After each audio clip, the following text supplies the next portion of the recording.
Hello there. In this video, we will be learning about one of the three branches of American government, the judicial branch.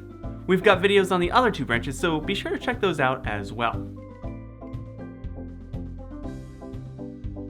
Briefly, I want to take you back to a founding document of our country, the US Constitution. This document established the government and is crucial for understanding how things were originally designed to work. Now, the US government was created with checks and balances built in. This prevents any one person or group of persons from exercising undue influence or control over the government and the country. We have three main branches: the legislative, the House of Representatives and the Senate, the executive, which is the president, and the judicial, which is the Supreme Court. According to the Constitution, the legislative branch, known as Congress when referring to both houses, is responsible for writing the laws. The executive is responsible for enforcing them, and the judicial branch is responsible for helping interpret the laws and how they should be enforced. Now, Article 3 of the Constitution established the judicial branch with these words: "The judicial power of the United States shall be vested in one Supreme Court, and in such inferior courts as the Congress may from time to time ordain and establish." The scope and duty of the court system is described later. The judicial power shall extend to all cases, in law and equity, arising under this Constitution, the laws of the United States, and treaties made or which shall be made under their authority.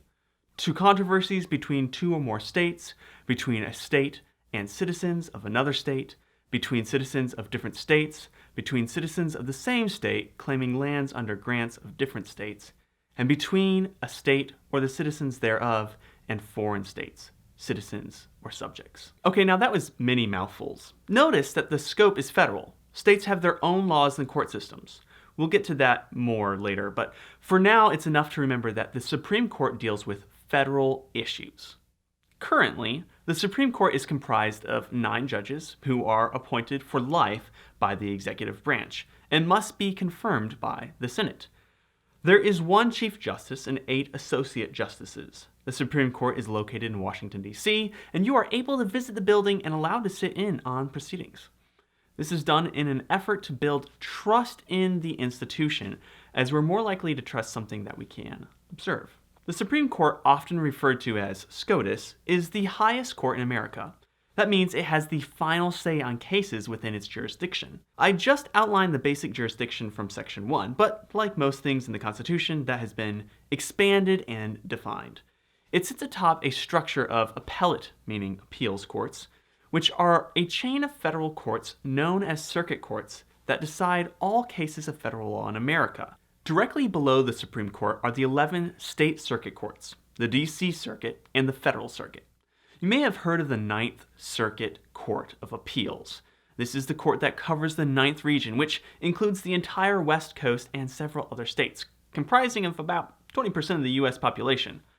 These regions determine where someone brings a case to court.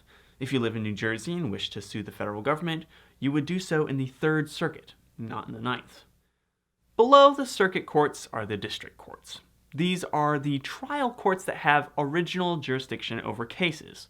Trial by jury is done only in these courts. If a case is appealed, no juries are used in the higher courts. Judges in these lower courts are also appointed for life by the president with the consent of the Senate. Unlike for the office of the president, there are no specific qualifications laid out in the Constitution for judges.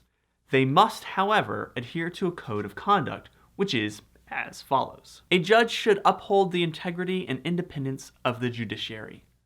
A judge should avoid impropriety and the appearance of impropriety in all activities.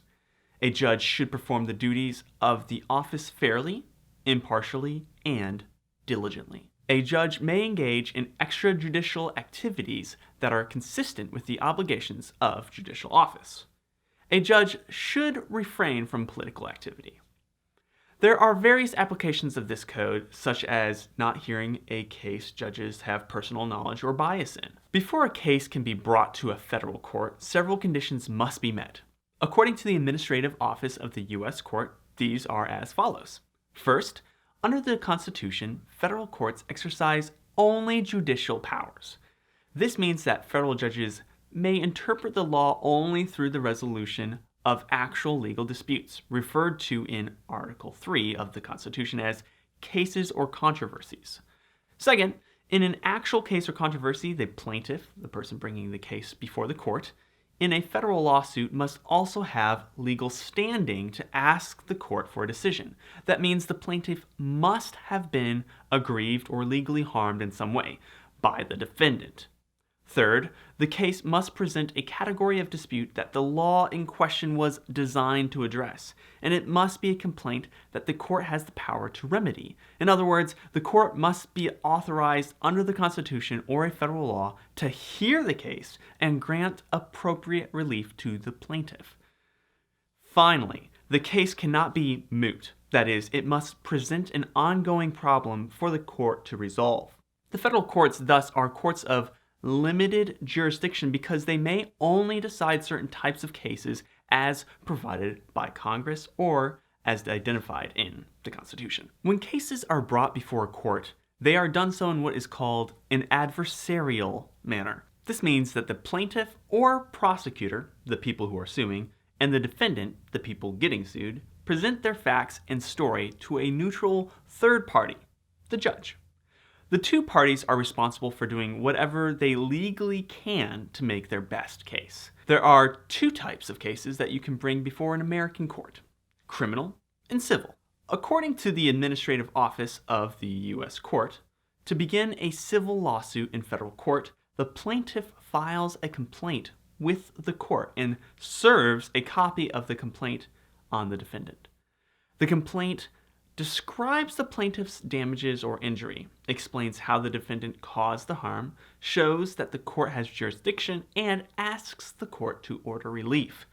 A plaintiff may seek money to compensate for the damages or may ask the court to order the defendant to stop the conduct that is causing that harm. The judicial process in a criminal case differs from a civil case in several important ways. At the beginning of the federal criminal case, the principal actors are the U.S. Attorney and the grand jury. The U.S. Attorney represents the United States in most court proceedings, including all criminal prosecutions. The grand jury reviews evidence presented by the U.S. Attorney and decides whether there is sufficient evidence to require a defendant to stand trial. Grand juries have 12 to 23 people and are designed to help the prosecutor determine if they possess enough evidence to indict, that is, to bring a formal accusation of a crime against a suspect, then bring them before the court to stand trial. The other, probably more understood jury is the trial jury. Criminal juries have 12 jurors, and civil juries usually have between 6 and 12. Decisions must be unanimous. Trial juries are responsible for ascertaining beyond a reasonable doubt if the defendant is guilty, based exclusively off the evidence presented by the prosecution and the rebuttals made by the defendant. The Fifth Amendment to the U.S. Constitution grants people the right to a grand jury, noting that no person shall be held to answer for a capital or otherwise infamous crime unless on a presentment or indictment of a grand jury, except in cases arising in the land or naval forces or in the militia, when in actual service in time of war or public danger. Grand juries serve an important role in the American legal system. They come into play before a trial. Trial juries determine if someone is guilty, while the grand juries evaluate evidence to determine if they are probably guilty. If at the least 12 of the 23 jurors agree, then the grand jury indicts a suspect and the case goes to trial. But the federal courts aren't the only court system, again, from the Administrative Office of the U.S. Court. The great majority of legal disputes in American courts, civil or criminal, are addressed in the separate state court systems. State courts have jurisdiction over virtually all divorce and child custody matters, probate and inheritance issues, real estate questions, and juvenile matters. They handle most criminal cases, contract disputes, traffic violations, and personal injury cases. In addition, certain categories of legal disputes may be resolved in special courts or entities that are part of the federal executive or legislative branches or state and federal administrative agencies. All right, that's all I've got. I hope you've learned a lot from this video. If you liked it, hit that like button and subscribe for more videos. Until next time, as always, happy studying.